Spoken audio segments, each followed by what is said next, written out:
শের কাছে অসাধারণ ছুরির দক্ষতা ছিল। চোখের পলকে সে মুলিকে ঝিঙুরের ডানার মতো পাতলা করে কেটে ফেলল। রেস্টুরেন্টের মালিক অবাক হয়ে গেল। সে ছিল মহান শেফের একমাত্র শিষ্য। মাত্র 10 বছর বয়সেই সে অসাধারণ রান্নার কলায় পারদর্শিতা অর্জন করেছিল। সে আগুনকেও নিয়ন্ত্রণ করতে পারত আর প্রতিটি খাবারের আঁচ নিখুঁতভাবে সামলে নিতে পারত। প্রতিদিন পাহাড়ের নিচে বিলাসবহুল গাড়ি দাঁড়িয়ে থাকত। ধনী লোকেরা পর্যন্ত সে রান্নার স্বাদ নেওয়ার জন্য 50 লাখ টাকা খরচ করতে রাজি ছিল।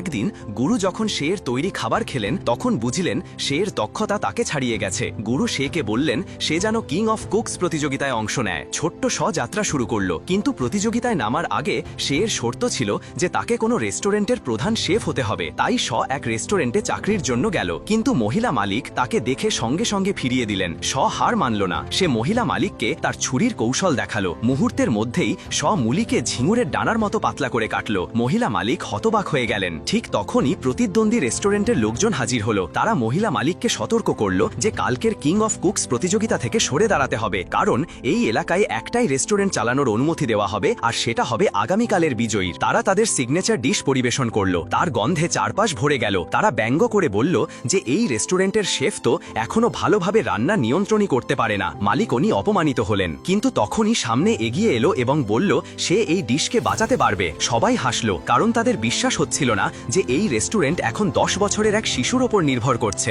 কিন্তু মহিলা মালিক শের অদ্ভুত ছুরির দক্ষতা মনে করলেন এবং একবার বিশ্বাস করার সিদ্ধান্ত নিলেন।